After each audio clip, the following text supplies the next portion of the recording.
नमस्कार विद्यार्थी मित्रांनो, तुमच्या सगळ्यांचं स्वागत आहे स्पॉटलाइट अकॅडमीच्या या यूट्यूब चॅनलवरती। आजच्या सेशनमध्ये आपल्याला मे महिन्यामध्ये महाराष्ट्र कृषी सेवा मुख्य परीक्षा जी होणार आहे त्या परीक्षेसंदर्भातील जो आन्सर रायटिंगचा मुद्दा आहे त्याच्याबद्दल चर्चा करायची आहे।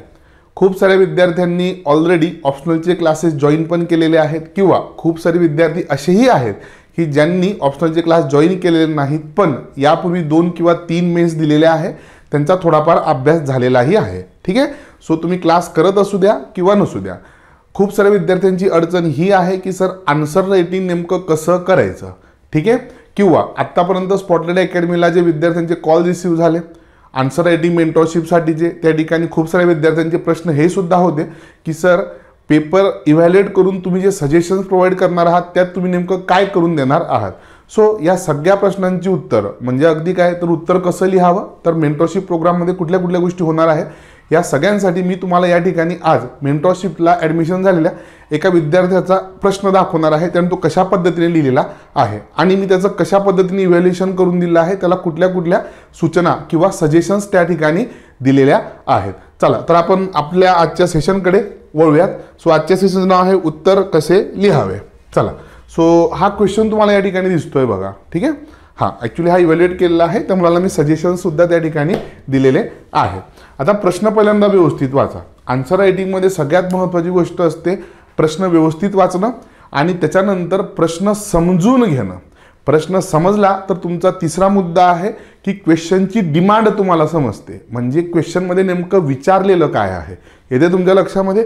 चला मी तुम्हाला पहिल्यांदा क्वेश्चन वाचून दाखवतो, त्याच्यानंतर मी तुम्हाला क्वेश्चनची डिमांड काय आहे, किती वर्ड्समध्ये लिहायचा, काय लिहायचं त्याच्याबद्दल सांगतो। सो पहिल्यांदा इथे तुम्ही प्रश्न व्यवस्थित समजून घ्या। यूपीएससीने 2018 मध्ये हा विचारलेला प्रश्न आहे 10 मार्काला। ओके, व्यवस्थित लक्ष घ्या। जर का क्वेश्चन 10 मार्काचा असेल तर तुम्ही 150 वर्ड्समध्ये लिहा, जनरली स्टँडर्ड फॉर्मॅट हा आहे।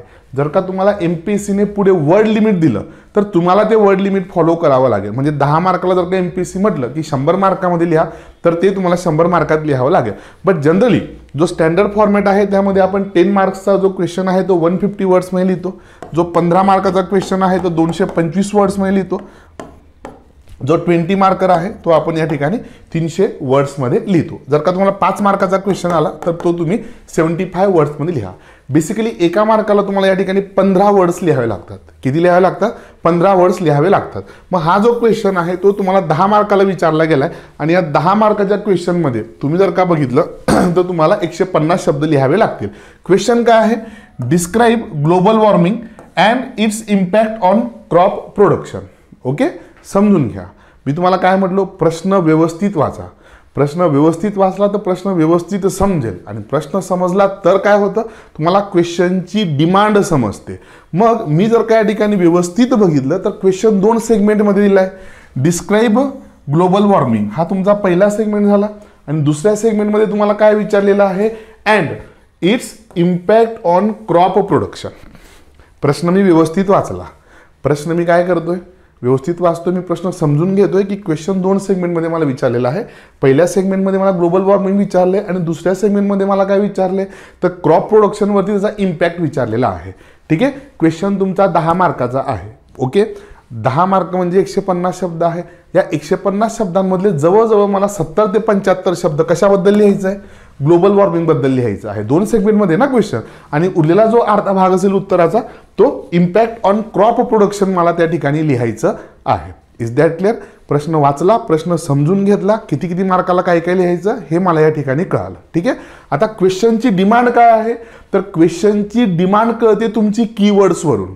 कीवर्ड्स म्हणजे काय, इथं सुरुवातीला तुम्हाला डिस्क्राइब म्हटलेलं आहे, एक्सप्लेन असतं तर अर्थ वेगळा आहे है ना, कमेंट म्हटलं तर अर्थ वेगळा आहे, या ठिकाणी तुम्हाला डिस्क्राइब म्हटलेलं आहे। ओके, आता डिस्क्राइबचा अर्थ काय होतो मराठीमध्ये जर का तुम्ही अगदी याचं ट्रान्सलेशन करायचं झालं तर याचा अर्थ आहे वर्णन करा। काय करा? वर्णन करा। ओके, आता वर्णन करताना खरं तर अतिशय तुम्हाला विस्तृतपणे किंवा विस्ताराने हे लिहायचं असतं आणि या ठिकाणी तुम्ही जे काही प्रिपरेशन केलेलं आहे त्या प्रिपरेशनला अगदी मुद्देसूदपणे मांडण्याची किंवा अगदी कल्पकतेने मांडण्याची तुम्हाला संधी असते। सो डिस्क्राइब असं कीवर्ड असलेले जे क्वेश्चन्स आहेत ना हे काय असतात, तुमची कल्पकता दाखवण्यासाठीचे एक चांगले क्वेश्चन्स असतात। हे आन्सर तुम्ही काय लिहू शकता, तुमच्या पद्धतीने लिहू शकता। ठीक आहे. सो डिस्क्राईब करा म्हणजे काय, तर वर्णन करा एखाद्या गोष्टीचं. ओके. मग या ठिकाणी तुम्हाला कशाचं वर्णन करायला लावलंय, ग्लोबल वॉर्मिंगचं. मग या ठिकाणी जर का 100 मुलं उत्तर लिहित असतील तर 100 मुलं 100 प्रकारचे वर्णन करतील. समजून घ्या. सगळ्यांचा आन्सर सारखं असण्याची शक्यता आहे का, नाही. म्हणून म्हटलो की जर का डिस्क्राईब शब्द आलेला असेल तर तुम्हाला तुमची कल्पकता किंवा तुमचं जे उत्तर लिखाणाचं कौशल्य आहे ते दाखवण्याची एक चांगली संधी असते. प्रत्येक विद्यार्थी वेगवेगळ्या पद्धतीने वर्णन करेल. ओके, समजून घ्या. सो या ठिकाणी डिस्क्राईबमुळे तुम्हाला काय कळाली, तर क्वेश्चनची डिमांड कळाली. समजलं तुम्हाला. हां. सो आपण काय केलं, प्रश्न व्यवस्थित वाचला, प्रश्न समजून घेतला. 2 सेगमेंटमध्ये आहे. आपण कीवर्ड बघितलं आणि या ठिकाणी काय केलं, तर क्वेश्चनची डिमांड समजून घेतली. ओके. प्रश्न हा नुसता प्रश्न वाचणे इतका कधीही सोपा नसतो. खूप साऱ्या विद्यार्थ्यांची हीच अडचण आहे आणि तुम्हाला मेंटरशिप प्रोग्राममध्ये हेच समजून सांगितलं जातं की प्रश्न कसे वाचायचे, कसे समजून घ्यायचे वगैरे वगैरे. ठीक आहे. चला. सो आपण या ठिकाणी क्वेश्चन समजून घेतला, डिमांड पण आपण या ठिकाणी बघितली. आता तुम्ही जेव्हा ऍक्च्युअल आन्सर रायटिंगला सुरुवात करतायत, ओके, ऍक्च्युअल आन्सर रायटिंगला सुरुवात करताना इथूनच मुलांची सुरुवात आहे की सर इंट्रोडक्शन कसं लिहायचं. ओके, समजून घ्या. इंट्रोडक्शन काय लिहायचं असतं रे, इंट्रोडक्शन तो प्रश्न ज्या मुद्द्यावरती विचारलेला आहे त्या मुद्द्याला इथं इंट्रोड्यूस करायचं असतं. मग मुद्दा काय आहे तुमचा आहे ग्लोबल वॉर्मिंग. दिसतंय तुम्हाला. मग या ठिकाणी इंट्रोडक्शन मध्ये तुम्ही काय कराल, तर ग्लोबल वॉर्मिंगची डेफिनेशन लिहाल. काय लिहाल तुम्ही, ग्लोबल वॉर्मिंगची डेफिनेशन लिहाल. क्लिअर आहे तुम्हाला. ओके. चला. आता या ठिकाणी एक दुसरा मुद्दा सांगतो तुम्हाला. समजा याच ठिकाणी जर का तुम्हाला पॅरिस ॲग्रीमेंट आलं तर, जर का तुम्हाला पॅरिस ॲग्रीमेंट आलं तर, पॅरिस ॲग्रीमेंट तर काय कन्सेप्ट नाही आहे. जसं ग्लोबल वॉर्मिंग कन्सेप्ट आहे, मी ती डिफाईन करू शकतो. पण पॅरिस ॲग्रीमेंट कन्सेप्ट कुठे आहे, पॅरिस ॲग्रीमेंट तर फॅक्च्युअल मुद्दा आहे, एक करार आहे. मग सर ते कसं डिफाईन करू. मग यासाठी एक महत्त्वाची गोष्ट असते, प्रश्न वाचल्यानंतर तो प्रश्न सिलेबसमधनं कुठून आलेला आहे, तो युनिट 3 मधनं आलेला आहे. बरोबर. सो पहिला सिलेबस सोबत जोडा. सिलेबस सोबत जोडल्यामुळे तुम्हाला त्या क्वेश्चनचा कॉन्टेक्स्ट कळतो. काय कळतो, कॉन्टेक्स्ट कळतो. मग जर का पॅरिस ॲग्रीमेंटवरती आलेला असेल तर मग काय आहे, तो तुम्ही सिलेबसला जर का जोडला तुमच्या लक्षात येईल की अरे हां, क्लायमेट चेंज, ग्लोबल वॉर्मिंग तुम्हाला युनिट 3 मध्ये दिलेलं आहे. मग या ठिकाणी तुम्ही काय करता, पहिल्यांदा ग्लोबल वॉर्मिंग लिहितात किंवा क्लायमेट चेंज लिहितात, त्याच्यानंतर खाली पॅरिस ॲग्रीमेंट कधी झालं, काय झालं ते लिहितात. समजलं तुम्हाला. सो इंट्रोडक्शन अशा पद्धतीने लिहिलं जातं. आता याच्यानंतर पण मी तुम्हाला एक क्वेश्चन दाखवणार आहे आणि त्या क्वेश्चनमध्ये पण पुन्हा इंट्रोडक्शन कसं करायला हवं होतं, जे की चुकलेलं आहे ते तुम्हाला मी समजून सांगणार आहे. सो या ठिकाणी तुम्हाला ग्लोबल वॉर्मिंगला काय करायचं होतं, डिफाईन करायचं होतं. ज्या टॉपिकवरती क्वेश्चन आलाय तो टॉपिक जनरली आपण इंट्रोडक्शनमध्ये डिफाईन करतो. टॉपिक जर का डिफाईन होत नसेल तर आपण सिलेबसमध्ये जातो, त्या क्वेश्चनचा कॉन्टेक्स्ट शोधतो आणि कॉन्टेक्स्ट शोधून तो आपण या ठिकाणी इंट्रोडक्शनमध्ये डिफाईन करतो. Is that clear. चला. आता जनरली काय आहे, तुम्ही यूट्यूबला कुठेही बघितलं तर तुम्हाला हे समजेलच किंवा तुम्हाला हे खूप साऱ्या एज्युकेटर्सने, ट्युटर्सने सांगितलेलं की हां, इंट्रोडक्शन असतं, मेन बॉडी असतं, कन्क्लुजन असतं. पण ते तितकं सोपं नाही आहे. जेव्हा ॲक्च्युअली लिहायला घेतात तेव्हा तुम्हाला कळतं की हे तितकंसं सोपं नाही आहे. खरं तर ते तितकंसं अवघड पण नाही आहे. बरं. आता मग या विद्यार्थ्याचा पेपर चेक करताना मी इंट्रोडक्शनमध्ये त्याला एक सजेशन दिलेलं आहे. काय सजेशन दिलं होतं की त्या विद्यार्थ्याने इथं सरळ काय केलं, तर इंट्रोडक्शन लिहायला सुरुवात केलेली आहे आणि या ठिकाणी खरं तर त्याने काय करणं अपेक्षित होतं, तर पॅराग्राफ करणं अपेक्षित होतं. बघा, जेव्हा किंवा तुम्ही इंट्रोडक्शन लिहाल तेव्हा इंट्रोडक्शन करताना तुम्ही इथं पॅराग्राफ करणं अपेक्षित आहे. ते या विद्यार्थ्याने केलेलं नाही. त्याला आम्ही इथं काय केलं आहे, सजेशन्स दिलेले आहे की इथं तू पॅराग्राफ करायचा आहे. ठीक आहे. चला. त्याच्यानंतर तुम्ही मेन बॉडीकडे आलात. ओके. आता मेन बॉडीमध्ये ग्लोबल वॉर्मिंग बद्दल तुम्हाला वर्णन करायचं आहे. ग्लोबल वॉर्मिंगशी संबंधित किमान 50 मुद्दे आहेत. मग त्या 50 मुद्द्यांमधले तुम्ही कुठले निवडतात हे महत्त्वाचं आहे. डिस्क्राईब म्हटलं ना तुम्हाला. हां. सो सगळ्यांचे आन्सर्स वेगळे असणार आहे. मग या विद्यार्थ्याने या ठिकाणी काय निवडलंय, की याने निवडलंय की मी कॉजेस लिहिते. कशाचे, ग्लोबल वॉर्मिंगचे.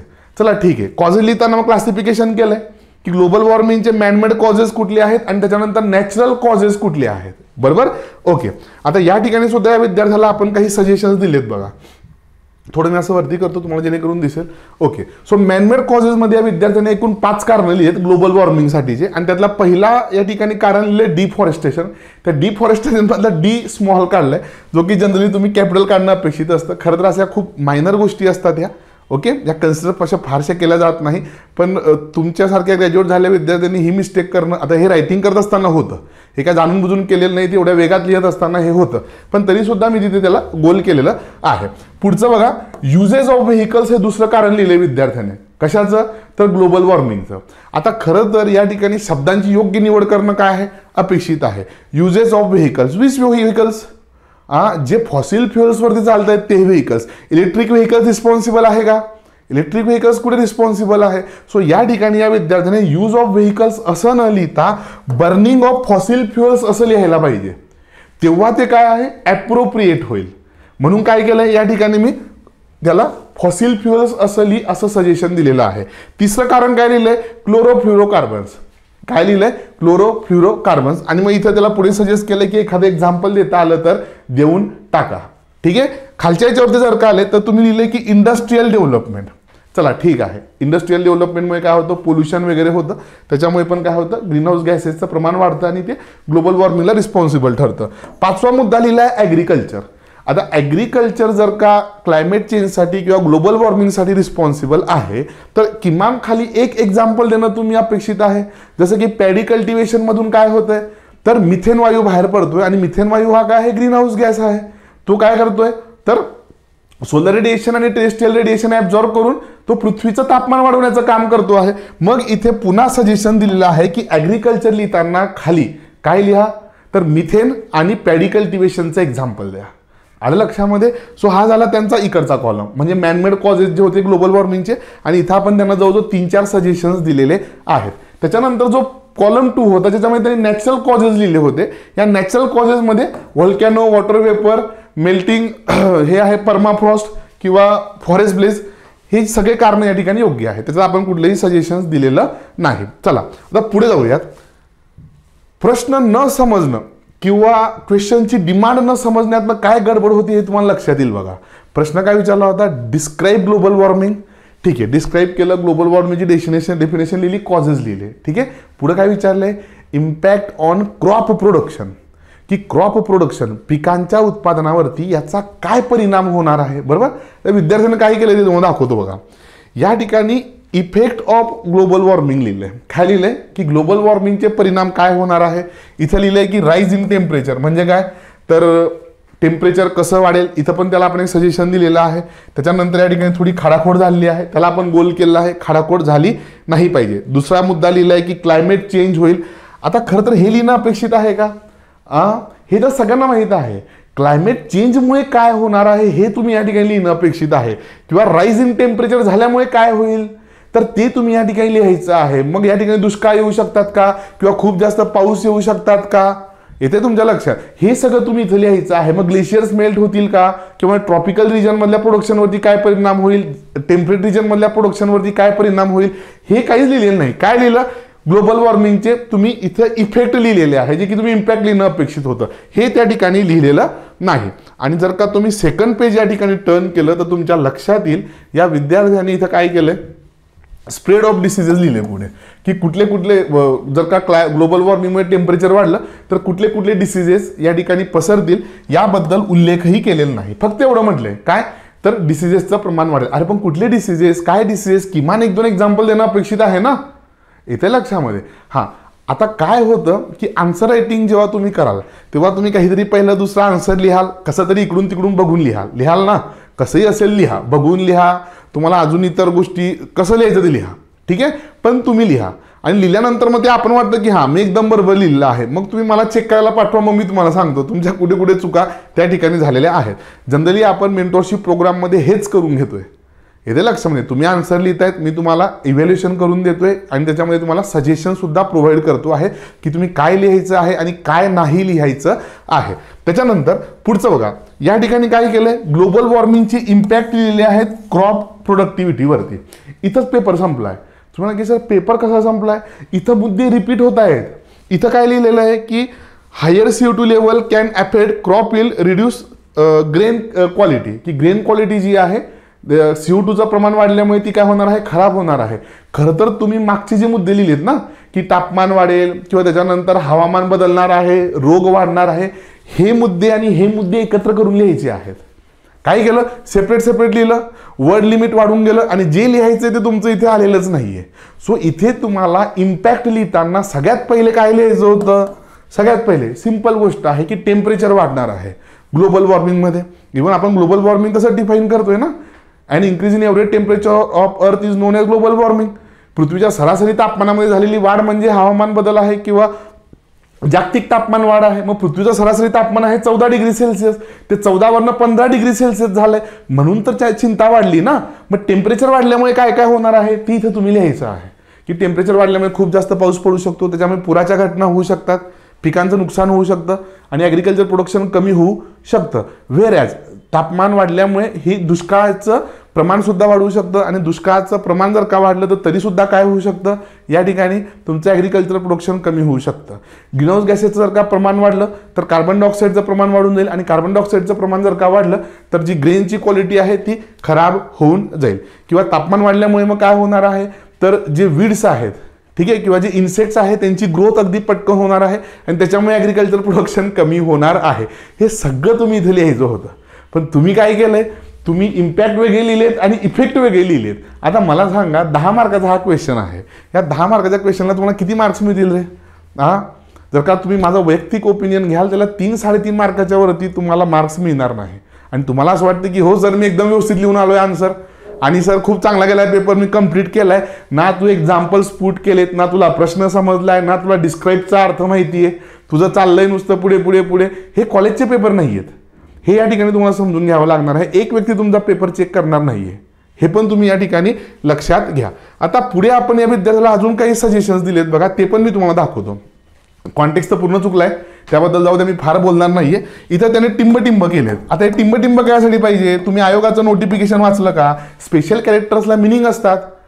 हा टिंब आपण फुलस्टॉप म्हणून वापरतोय. बुलेट हे तुम्ही कुठल्याही ऑफिशियल डॉक्युमेंटमध्ये तुम्ही असं बघितलंय का? नाही. इथे सरळ नंबरिंग करा ना, 1, 2 हे ऑफिशियल नंबरिंग्स आहेत किंवा 1, 2, 3 नंबरिंग करा. हे टिंब काय आहेत? खूप सारे विद्यार्थी असले काहीतरी ॲरोज काढतायत, हे असले काहीतरी डिझाईन्स, असं नाही.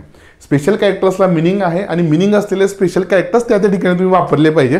असले टिंब वापरणं गरजेचं नाही किंवा वापरूही नका, सरळ नंबरिंग करा. त्याच्यानंतर इथे लिहिलंय मोर एक्स्ट्रीम टेम्प. आता टेम्पचा अर्थ काय होतो? तुम्ही चॅटिंग करतायत का? मला सांगा. जनरली आपण चॅटिंग करताना YOU असं न लिहिता फक्त यू लिहितो. जेवण झालं का? जे आणि एक चाकडा काढतो. जेवण झाले का? त्या मोडमधनं बाहेर या. तुम्ही MPSCचा पेपर लिहिताय, टेम्परेचरसाठी फक्त TMP एवढं लिहिलंय, ठीक आहे, असं लिहायचं नाही. सो त्या वर्डला पण आपण गोल केला आहे, अशा ठिकाणी तुम्ही कंप्लीट लिहिणं अपेक्षित आहे. बघा त्याच्यानंतर पुढे बघा दुसऱ्या मुद्द्यामध्ये dealing with drought could become a challenge in areas where rising summer. जिथे इथे तापमान वाढणार आहे तिथे ड्रॉटच्या समस्या होणार आहे. मग इथे एक्झाम्पल द्यायला स्कोप होता तुम्हाला. तुम्ही मराठवाड्याचं एक्झाम्पल देऊ शकत होतात की मराठवाड्यामध्ये तापमान वाढल्यामुळे काय होतंय किंवा क्लायमेट चेंजमुळे पर्जन्याचं प्रमाण मुळातच कमी झालंय आणि दुष्काळ येण्याचं प्रमाण वाढलंय. सो एक्झाम्पल तुम्ही MPSCचा पेपर लिहिणार आहात, तुम्ही जर का इथं मराठवाड्याचं एक्झाम्पल टाकलं तर ते किती अप्रोप्रिएट ठरेल. म्हणजे ज्या ठिकाणी तुम्हाला 5-5.25 मार्क मिळणार असतील त्या ठिकाणी जर का तुम्ही प्रॉपरली एक्झाम्पल्स पुट केले तर तुमचे अजून 1-1.5 मार्क वाढून जातात. तुम्ही 6, 6.5, 7 पर्यंत जातात आणि 6-7 मार्क हे आयडियल मार्क्स आहेत, एकदम आयडियल मार्क्स आहेत. UPSC साठी तर ते खूपच जास्त आयडियल आहेत. आता MPSC तुम्हाला कशी आणि कशा पद्धतीने मार्क्स देते त्याच्याबद्दल आपल्याला कल्पना अजून तरी नाही, येणाऱ्या काळात ते तुम्हाला समजेलच. पुन्हा खाली काय लिहिलंय? Many weeds, pests and fungi thrive under warmer temperature, wetter climates and increase CO2 level. बघा लक्षात घ्या काय म्हटलं इथं की वीड्सचं प्रमाण वाढेल, पेस्टचं प्रमाण वाढेल आणि फंगीचं प्रमाण वाढेल. ठीक आहे, मुद्दा चुकीचा आहे का? नाही. पण याला आपण अजून चांगला बनवू शकलो असतो. कधी? जर का तुम्ही खाली एक्झाम्पल दिलं असतं, एक वीडचं एक्झाम्पल द्या, एक पेस्टचं एक्झाम्पल द्या, एक फंगीचं एक्झाम्पल द्या. 3 शब्द तुम्हाला ऍड करायचे होते. तुमचं तिथं काय वाढतं? त्या आन्सर मधलं रायटिंगचं वेट वाढतं, वजन वाढतं. जो कोणी मार्क्स देणारा असेल किंवा जे कोणी मार्क्स देणारे असतील त्यांचा इथे तुमच्याकडे बघण्याचा दृष्टिकोन बदलतो. समजून घ्या. सो कुठं एक्झाम्पल्स पुट केले पाहिजे हे तुम्हाला समजलं पाहिजे. चला, हे झालं सगळं मेन बॉडी बद्दल. विद्यार्थ्याला वाटतं की सर खूप छान लिहिलंय, ठीक आहे. शेवटचा मुद्दा बघा या ठिकाणी रिपिटेशन झालंय. दो रायझिंग CO2 कॅन स्टिम्युलेट. पुन्हा CO2 बद्दल लिहिलंय. आता पहिल्या मुद्द्यात CO2 लिहिला होता ना, इथे लिहायची काय गरज होती का? इथे काही लिहायची गरज नाही. उगाच ओढून ताणून लिहिण्यात अर्थ नाही. सो पुन्हा इथे त्याला सजेशन दिलंय की अवॉइड रिपिटेशन, की बाबा रिपिटेशन काय आहे तो अवॉइड कर, रिपिटेशन होऊ देऊ नको. आणि त्याच्यानंतर सगळ्यात खाली इथं त्याला आपण हे केलेलं आहे की कंक्लुजन इज अब्सेंट. विद्यार्थ्यांनी उत्तराला संपवलेलंच नाहीये किंवा शेवट केलेला नाही. आता मग कंक्लुजन काय लिहिता येऊ शकतं रे? खरं तर कंक्लुजन हे 1000 पद्धतीने लिहिता येऊ शकतं. एकच प्रश्नाचं 1000 विद्यार्थी 1000 कंक्लुजन लिहितील. कंक्लुजन हा बेसिकली काय असतं? उत्तर संपलं आहे नाही का, की असं झालेलं आहे इति, नाही का. आमच्या मामाच्या लग्नाला यायचं, हां संपला विषय. So it is like that. Conclusion, मग कंक्लुजन हे तुम्ही तुमच्या पद्धतीने लिहू शकतात. आणि ते कसं लिहू शकतात व्यवस्थित लक्ष द्या. या ठिकाणी तुम्हाला काय लिहायला स्कोप होता की भारतासारख्या विस्तृत लोकसंख्या असलेल्या देशामध्ये फूड सिक्युरिटी हा अत्यंत महत्त्वाचा मुद्दा आहे. ठीक आहे. सो भारतात किंवा भारतासारखे अजूनही इतर जे लोक आहेत किंवा संपूर्ण जगाच्या जर का तुम्ही फूड सिक्युरिटीचा विचार केला तर ग्लोबल वॉर्मिंगमुळे, ठीक आहे, जे फूड प्रोडक्शन कमी होतं आहे ते नक्कीच येणाऱ्या काळामध्ये काय होणार आहे तर धोकादायक ठरणार आहे. एन्व्हायरमेंटला तर आहे, पण तुम्हाला स्पेसिफिकली विचारलं होतं ना. सो तुम्ही कंक्लुजन असं लिहिलं पाहिजे होतं. काय लिहिलं पाहिजे होतं तर तुम्ही भारताच्या फूड सिक्युरिटीचा तुम्ही या ठिकाणी उल्लेख करणं अपेक्षित होतं. जगाची चिंता व्यक्त करणं अपेक्षित होतं की हे जर असंच सुरू राहिलं तर फूड सिक्युरिटीचा मोठा मुद्दा या ठिकाणी उपस्थित होऊ शकतो. वाचनाला पण कळतं की या विद्यार्थ्याला हा मुद्दा व्यवस्थित समजतो आणि शेवटच्या याच्यामध्ये त्याने चिंतासुद्धा व्यक्त केलेली आहे.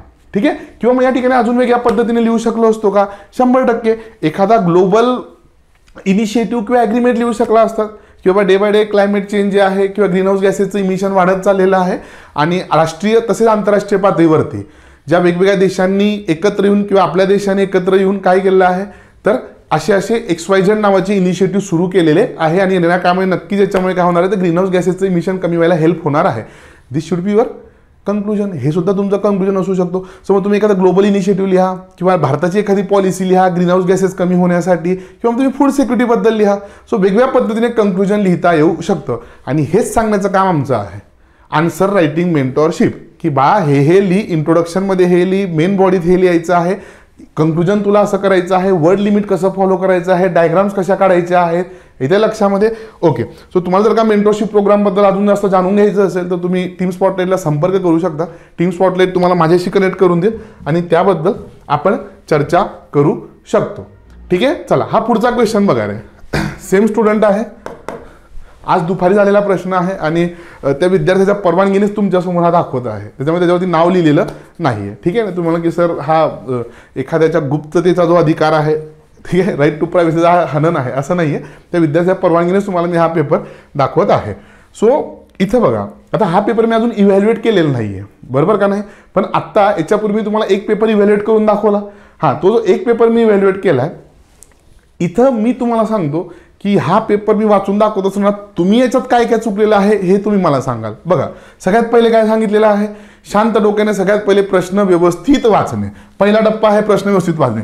व्हाय is soil biological properties may be a better indicator of soil health as compare to physical and chemical properties. ठीक आहे.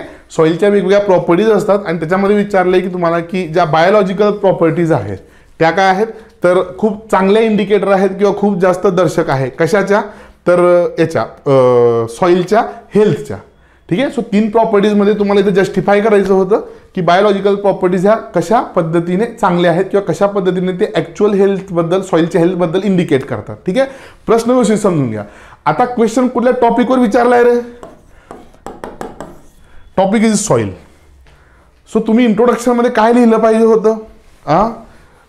एक सिंपल एका ओळीमध्ये तुम्ही सॉइलची डेफिनेशन लिहा किंवा 2 ओळीमध्ये सॉइलची डेफिनेशन लिहून तुम्ही खालच्या ओळीवर काय लिहायचं होतं की बाबा सॉइलच्या 3 प्रॉपर्टीज असतात, बायोलॉजिकल, फिजिकल आणि chemical properties. So this should be your introduction. आता या विद्यार्थ्यांनी काय लिहिलं इथं, biological properties represent the direct and indirect influence of the living organism habitating a particular soil. हे चुकीचं नाही लिहिलं. विद्यार्थ्यांनी काय केलंय, सॉइल डिफाईन न करता डायरेक्ट कशावरती आला, बायोलॉजिकल प्रॉपर्टीजवरती आलाय. ठीक आहे. हां, तसं करायचं नाही. या ठिकाणी पहिले सॉइलबद्दल लिहा, सॉइल डिफाईन करा, त्याच्यानंतर सॉइलच्या बायोलॉजिकल प्रॉपर्टीज या ठिकाणी तुम्हाला लिहायच्या आहेत. आता काय केलं, इंट्रोडक्शनमध्येच याची गडबड झाली. पुन्हा काय केलंय, खाली स्पेशल कॅरेक्टर्स यूज केलेले आहे, लक्षात घ्या. ओके. हां, चला. सो हा जो पेपर आहे इंट्रोडक्शनमध्येच गडबडला आहे आपला, त्याच्यामुळे इथं मी काय तुम्हाला जास्त इव्हॅल्युएट करून देणार नाही आहे. ठीक आहे. मागचा पेपर जो आहे, आता तुम्हाला हे लक्षात येईल, हा जर का तुम्ही पेपर पूर्ण वाचला ना की अरे मेन बॉडी कुठं आहे, इथं जर का तुम्ही बघितलं तर अगेन पॅराग्राफ केलेला आहे.